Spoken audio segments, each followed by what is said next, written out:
And how it all started, I was 15 years old. I was living not far from Paris because my father was a pilot. We had a tour of Paris, and I ended up walking in Rue Madame in the 60th Street of Paris. And I ended up in front of a shop window, Antoine de Macedo, selling vintage watches. And I stood, in front of the window, and I say, "That's absolutely stunning. I want to know more." The watchmaker inside, the sales advisor, filled me with so much histories and stories about, at that time it was Breguet. We were talking about Breguet, and just the passion started at that time. How did it progress from there? So until I was 17, I wanted to be an astronaut. And when I was 17, my father always told me, I'll support you to do whatever you want. They never pushed me for anything, but they were supporting me. And he came to me and he said, "I'm not sure you want to become an astronaut." He said to me, "I don't feel the passion of flying," which he has. And so I took some days to reflect, and I said, I think he's right. I think that was really my child dream, but I'm not sure it's what I want to do. So really,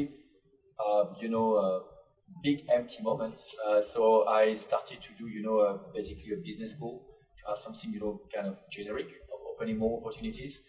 And during the business school, I did create 2 companies on the internet. One was the ancestor of Tinder, so it was a kind of a date. You're pretty, on the cutting edge of, this kind of stuff. Yes. If I understand correctly. And the other one was a website providing services for students. So one failed, and the other one did succeed, but I was 50-50 with my partner, and we did not agree in the end, on the pursuit of the company. So I had to sell my shares, had my diploma, and I said, okay, now what do I do?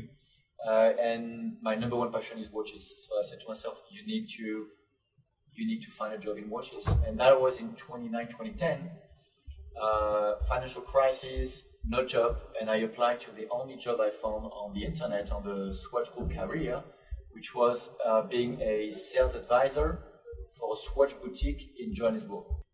Johannesburg? That was the only one available. It's pretty far away. So I just applied. And I did a pretty good business school, and my parents said, "But you are crazy, you're not going to sell Swatch in South Africa, right?" Yeah, but you need to start somewhere. Long story, I ended up being contacted by the Swatch Group for a job at Hamilton in France, which I did for a bit less than a year. Then I was contacted by Jaeger LeCoultre to run sales and distribution for GLC in the UK.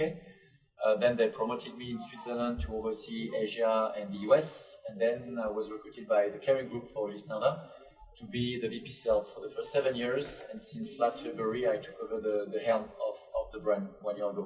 Wow, that's fantastic. And it's just really interesting. So, what were you thinking when Johannesburg, South Africa, you had never been there before, right? No. So you just took this job and just relocated, moved your life so there. I applied for the job, but they contacted me for the job at Hamilton in France. Oh, so even though you were willing to just completely disrupt your life, yes, go to South Africa, yeah, but you actually ended up with a job in France, Indeed. as it turns out. Oh, okay. You have to, and just to dig a bit into it, while I was applying and searching for a job, an entrepreneur who had bought Yema, a French brand in France, and he was also the distributor for SIN, SINN. In France, he gave me the opportunity to distribute SIN in France. So I did that for a few months, and I was paid 100% on commission. So if I was not selling, basically, I was not making any money. So, and I didn't want my parents to provide, for me. So I was really eating pasta every day, and no room for plain cheese. Pasta. Or, Did you at least have butter? Yeah, maybe. And I was, sharing the same bed as one of my best friends in Paris in a very small room because I just wanted to, anyway, I had no money for that at that time. And so that was the first. He did not pay me in the end, even though I was signing good contracts. And then He didn't even pay you in the No. end? You were supposedly living on commissions, but in fact you didn't get paid? Indeed. And then I was contacted by the Swatch Group because I applied for the job in South Africa. By the way, Hamilton. And actually, even before Hamilton, they contacted me to be the sales rep for Hado in France. And I applied, and they said, you have a good candidate, but the job has been provided to somebody that was already at Swatch Group. Internal, yeah. Then I met the guy running Longines in France, and the job was to do the visual merchandising, the windows. And he said to me, but Matthieu, you have potentials, you're not going to make my windows. But I said, I don't mind, right? You just want to start. I need to step in. And then I end up meeting the girl running, or the guy running Hamilton, and they offered me the job. So that was the beginning. Amazing. So you like the stories about watches. You're now in a position where you get to direct the direction of Ulysse Nardin. Why don't you share with us particular why you love Ulysse Nardin? Just in general. Yes. So it's a watchmaker. It means that we make watches. We are a full-fledged manufacturer.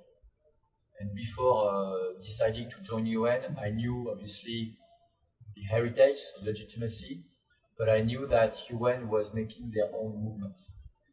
I knew also the expertise in silicon. When I joined, I didn't know about Donze Cadran, the independent workshop making one of the best enamels dies in the world. It's also owned by Ulysse Nardin. So there is so much depth, and I co-founded 2 companies, so I had that entrepreneurship in mind, and I knew that UN as a brand has that edge, even when we were being part, of caring. So I don't know, I felt like my guts told me, go for it. And obviously now that I'm into it, I'm doing my dream job. Ulysse Nardin is an incredible company. We are independent. I run the brand, and part of that brand is mine. I don't want to do anything else, and I love watches.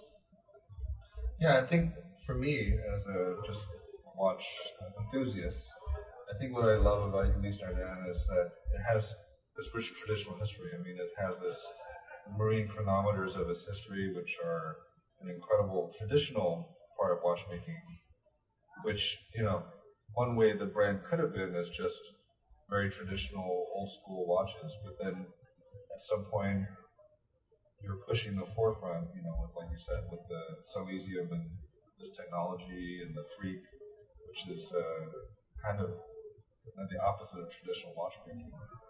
Yes, and that absolutely, and there is something else which I discovered lately. So when I was really working for the brand for quite some years, is the why Ulysse Nardin is making watches. And it took me really some time, to dig into the archive of the company, to find some VHS, content which we digitalized afterwards of Rolf, because I would have loved to have a dinner with Rolf. I would pay quite a bit of money for that. Is he a former head of the company? So Rolf Schneider was the one that acquired Ulysse Nardin. He bought Ulysse Nardin in the early 80s, which was the 5th generation of Nardin. So we never stopped making watches since 1846, but we were really at a low point in the post-crisis. Yeah. He bought the company, developed it, died in 2011, and his kids were too young. Wife didn't want to, take over the company. So for 3 years, due diligence, finding a buyer, and in 2014 it was sold to Kering. But it was also very much in the spirit of Ulysse Nardin, and that's why on the booth you've got 2 of my favorite quotes linked to Ulysse Nardin. One is from 2 different eras. Okay. This is from, so this one says, if it's possible, it's done. If it's impossible, it will be done. If I don't tell you from who it's coming from, you're going to tell me this is coming from Elon or Jeff, right? Yeah. No, that's from a watchmaker 150 years ago, and his name is Paul David Nardin, and that's the son of Ulysse Nardin. And he's the one who really pushed into the marine chronometers. The other one comes from Rolf Schneider, and that quote said, great ideas come from inventors, thinkers. Great ideas come from inventors, dreamers, thinkers. I think that gives you a bit of spirit of who we are. And so down the line, what I discovered is Ulysse Nardin mission extends to or even responsibility, I would say, extends to the industry itself.